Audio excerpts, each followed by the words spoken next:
ನಿರಂತರ ನೈಜ ಸುದ್ದಿಗಾಗಿ ಜನಪರವಾಣಿ ನ್ಯೂಸ್ ಚಾನೆಲ್ ಅನ್ನು ಲೈಕ್ ಮಾಡಿ, ಶೇರ್ ಮಾಡಿ, ಸಬ್ಸ್ಕ್ರೈಬ್ ಮಾಡಿ, ಪ್ರೋತ್ಸಾಹಿಸಿ. ರೈತ ಹೋರಾಟಕ್ಕೆ ಎಂಎಸ್ಪಿ ಶಕ್ತಿ ಖಾಸಗೀಕರಣ, ಕರ್ನಾಟಕ ರಾಜ್ಯ ರೈತ ಸಂಘಕ್ಕೆ, ಕಾರ್ಮಿಕರ ಹೋರಾಟಕ್ಕೆ, ರೈತರ ಹೋರಾಟಕ್ಕೆ ಕಾಲ ದೆಹಲಿಯಲ್ಲಿ ಚಳವಳಿಯನ್ನು ಮಾಡಿದರು. 13 ತಿಂಗಳ ಚಳವಳಿ ಏನು ಮಾಡಿದ್ರು ಗಟ್ಟಿಯಾಗಿ ರಸ್ತೆಯಲ್ಲಿ ದೆಹಲಿಯ ಹೊರವಲಯದ ಎಲ್ಲ ಹೆದ್ದಾರಿಗಳಲ್ಲಿ ಬಂದ್ ಮಾಡಿ ಅಲ್ಲೇ ಚಳವಳಿ ಕೂಡ ಮಾಡಿದರು. ಅದರ ಪರಿಣಾಮವಾಗಿ 3 ಕೃಷಿ ಕಾಯ್ದೆಗಳ ರದ್ದಾಯಿತು. ಆ ಸಂದರ್ಭದಲ್ಲಿ ಎಂಎಸ್ಪಿ ಕಾನೂನಾತ್ಮಕವಾಗಿ ಜಾರಿ ಮಾಡ್ತೀವಿ, ವಿದ್ಯುತ್ ಶಕ್ತಿಯನ್ನ ಖಾಸಗೀಕರಣ ಮಾಡಲ್ಲ, ಸಾಲ ಮನ್ನಾ ಮಾಡ್ತೀವಿ ಅಂಥೇಳಿ ಇನ್ನೂ ಅನೇಕ ರೈತರ ಸಮಸ್ಯೆಗಳನ್ನ ಇವತ್ತು ಕೇಂದ್ರ ಸರ್ಕಾರ ಲಿಖಿತ ಭರವಸೆ ಕೊಟ್ಟಿತ್ತು. ಅದು ಕೊಡದೇ ಇದ್ದ ಕಾರಣ ಇವತ್ತು ಮತ್ತೆ ಪುನಃ ಹರಿಯಾಣ, ಉತ್ತರ ಪ್ರದೇಶ, ಪಂಜಾಬ್ ರಾಜ್ಯಗಳಲ್ಲಿ ಇವತ್ತು ಮತ್ತೆ ಹೋದ ಸಾರಿ ಹೇಗೆ ಹೊರಟಿದ್ರು ಹಾಗೆ ಟ್ರ್ಯಾಕ್ಟ್ರು ಎಲ್ಲ ಟ್ರ್ಯಾಕ್ಟರ್ ತುಂಬ ಜನ 6 ತಿಂಗಳಿಗೆ ಆಗುವಷ್ಟು ಊಟ ಸಾಮಗ್ರಿ ಎಲ್ಲ ಕಟ್ಕೊಂಡು ಹೋಗಿದ್ದಾರೆ.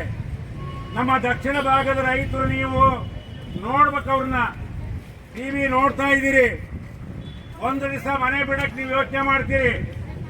10 ಗಂಟೆಗೆ 11 ಗಂಟೆಗೆ ಹೇಳಿದ್ರೆ 12 ಗಂಟೆಗೆ ಬರ್ತೀರಿ, ಸಭೆ ಮುಗಿದ ಮೇಲೆ ಬರ್ತೀರಿ.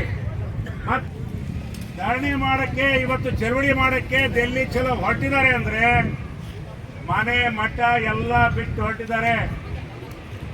ಈಗ ನಾವು ಕೂಡ ತಯಾರಾಗಬೇಕಾಗಿದೆ.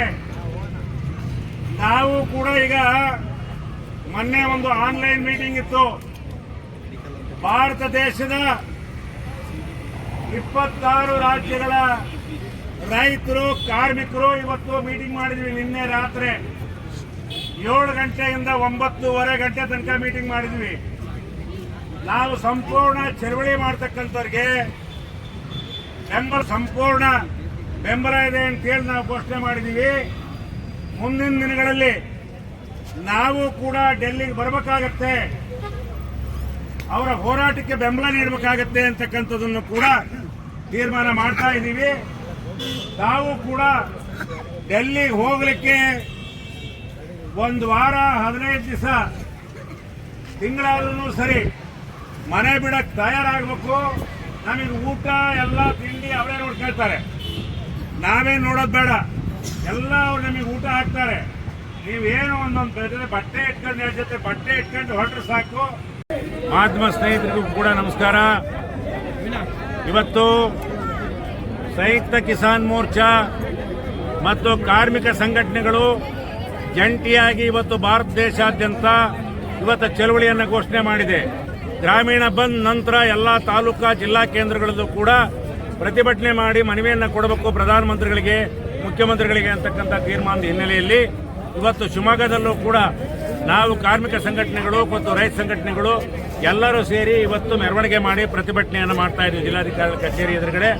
ನಮ್ಮ ಸಮಸ್ಯೆಗಳು ಹಿಂದೆ ಚಳವಳಿ ಮಾಡಿದಾಗ 13 ತಿಂಗಳು ಕೇಂದ್ರ ಸರ್ಕಾರ 3 ಕೃಷಿ ಕಾಯ್ದೆ ವಾಪಸ್ ಪಡೆದು ಎಂಎಸ್ಪಿ ಕಾನೂನಾತ್ಮಕವಾಗಿ ಜಾರಿಗೊಳಿಸ್ತೀವಿ, ವಿದ್ಯುತ್ ಶಕ್ತಿ ಕಾಯ್ದೆ ವಾಪಸ್ ಪಡಿತೀವಿ, ರೈತರ ನ್ಯಾಷನಲೈಸ್ ಬ್ಯಾಂಕಿನ ಸಾಲ ಎಲ್ಲ ಮನ್ನಾ ಮಾಡ್ತೀವಿ, ಆಮೇಲೆ ಬೆಂಬಲ ಬೆಲೆಯಲ್ಲಿ ಎಲ್ಲ ದವಸ ಧಾನ್ಯಗಳನ್ನು ಕೂಡ ಖರೀದಿ ಮಾಡ್ತೀವಿ ಅಂತಕ್ಕಂಥ ಲಿಖಿತ ಭರವಸೆ ಕೊಟ್ಟಿತ್ತು. ಲಿಖಿತ ಭರವಸೆ ಕೊಡದ ಹಿನ್ನೆಲೆಯಲ್ಲಿ ಇವತ್ತು ಮತ್ತೆ ಸಂಯುಕ್ತ ಕಿಸಾನ್ ಮೋರ್ಚಾದಿಂದ ಮತ್ತೆ ಪ್ರತಿಭಟನೆ ದಿಲ್ಲಿ ಚಲೋ ಆಗಿದೆ. ದಿಲ್ಲಿ ಚಲೋ ಏನು ರೈತರು ಹೊರಟಿದ್ದಾರೆ, ಪಂಜಾಬ್, ಹರಿಯಾಣ, ಉತ್ತರ ಪ್ರದೇಶ, ಉತ್ತರ ಪ್ರದೇಶ ಮತ್ತೆ ಕರ್ನಾಟಕ ಬೇರೆ ಬೇರೆ ಭಾಗದಿಂದ ಏನು ಹೊರಟಿದ್ದಾರೆ, ಆ ರೈತರಿಗೆ ಇವತ್ತು ರೈತರ ಮೇಲೆ ಯುದ್ಧ ಘೋಷಣೆ ಮಾಡಿದೀವೋ ಅಥವಾ ಬೇರೆ ದೇಶದ ಮೇಲೆ ಯುದ್ಧ ಘೋಷಣೆ ಮಾಡಿದೀವೋ ಅಂತ ನಮಗೆ ಅನುಮಾನ ಬರ್ತಾ ಇದೆ. ಇವತ್ತು ಪ್ರಜಾಪ್ರಭುತ್ವದಲ್ಲಿ ಚಳವಳಿ ಮಾಡಲಿಕ್ಕೆ ಹಕ್ಕೇ ಇಲ್ವಾ ನಾವು ಪ್ರಶ್ನೆ ಮಾಡ್ತಾ ಇದ್ದೀವಿ ಕೇಂದ್ರ ಸರ್ಕಾರಕ್ಕೆ. ಮಳೆ ಹೊಡಿತಕ್ಕಂಥದ್ದು, ಸಿಮೆಂಟ್ ಬ್ಲಾಕ್ ಇಡ್ತಕ್ಕಂಥದ್ದು, ಅಡ್ಗೋಡೆ ನಿರ್ಮಾಣ ಮಾಡ್ತಕ್ಕಂಥದ್ದು, ಆಮೇಲೆ ಟಿಯರ್ ಗ್ಯಾಸ್ ಹಾಕ್ತಕ್ಕಂಥದ್ದು ಬಹಳ ವಿಚಿತ್ರ. ಅಂದ್ರೆ ಇವತ್ತು ರಾತ್ರಿ ಬೀದಿಲಿ ಮಲಗಿದ ರೈತರ ಮೇಲೆ ಟಿಯರ್ ಗ್ಯಾಸ್ ಅನ್ನು ಹಾಕಿದೆ. ಯುದ್ಧ ಬಾಂಬ್ಗಳನ್ನ ಹೇಗೆ ಹಾಕ್ತಾರೋ ಆ ರೀತಿ ಟಿಯರ್ ಗ್ಯಾಸ್ಗಳನ್ನ ಹಾಕಿದೆ. ಇದು ಅಮಾನುಷವಾದಂತ ಕ್ರೂರ ನೀತಿ ಇದು. ಆದ್ರಿಂದ ಇವತ್ತು ಕೇಂದ್ರ ಸರ್ಕಾರ ರೈತರ ಚಳವಳಿಯನ್ನ ಹತ್ತಿಕ್ಕಲಿಕ್ಕೆ ಅನುಸರಿಸತಕ್ಕಂತ ಆ ಮಾರ್ಗಗಳನ್ನ ನಾವು ಸಂಪೂರ್ಣ ಇವತ್ತು ಸಂಯುಕ್ತ ಕಿಸಾನ್ ಮೋರ್ಚಾ ಖಂಡನೆ ಮಾಡ್ತಾ ಇದ್ದೀವಿ. ಯಾವುದೇ ಕಾರಣಕ್ಕೂ ರೈತರಿಗೆ ಡೆಲ್ಲಿ ಹೋಗ್ಲಿಕ್ಕೆ ಅವಕಾಶ ಮಾಡಿಕೊಟ್ಟು ಶಾಂತಿಯುತ ಪ್ರತಿಭಟನೆ ಮಾಡಲಿಕ್ಕೆ ಅವಕಾಶ ಮಾಡಿಕೊಡಿ. ಮಾತುಕತೆ ಮಾಡಿ. ಈಗ ಮಾತುಕತೆ ಮಾಡಿದ್ರೆ ಸಮಯ ಬೇಕು ಅಂತ ಕೇಳ್ತಾರೆ. ಈಗ 2 ವರ್ಷ ಸಮಯ ಕೊಟ್ಟಿದ್ವಲ್ಲ MSPಗೆ, 2 ವರ್ಷ ಯಾಕೆ ಸಮಯ ಕೊಟ್ಟರು, ಯಾಕೆ ತೀರ್ಮಾನ ಮಾಡಲಿಲ್ಲ? ಈಗ ಮತ್ತೆ ಸಮಯ ಕೇಳೋ ಉತ್ತರ ಏನು? ಯಾವುದೇ ಕಾರಣಕ್ಕೂ ಈ ಚಳವಳಿ ಹಿಂದೆ ಸರಿಯಲ್ಲ. ಈ ಚಳವಳಿ ಮುಂದುವರಿಯುತ್ತೆ, ನಮ್ಮ ಸಮಸ್ಯೆ ಬಗೆಹರಿದ ತನಕ ಮುಂದುವರಿಯುತ್ತೆ. ಆದ್ರಿಂದ ಇದು ಕೇಂದ್ರ ಸರ್ಕಾರ ಎಚ್ಚರದಿಂದ ವರ್ತನೆ ಮಾಡಬೇಕು ರೈತರ ಬಗ್ಗೆ. ಇಲ್ಲ ಅಂದ್ರೆ ಪಾರ್ಲಿಮೆಂಟ್ ಚುನಾವಣೆಯಲ್ಲಿ ನಿಮ್ಮ ರಾಮನ ದೇವಸ್ಥಾನ ಏನು ಪ್ರಯೋಜನಕ್ಕೆ ಬರಲ್ಲ. ರಾಮ ದೇವಸ್ಥಾನ ಕಟ್ಟಿ ಮತ ತಗಂತೀವಿ ಅನ್ನೋ ಭ್ರಮೆ ಬೇಡ.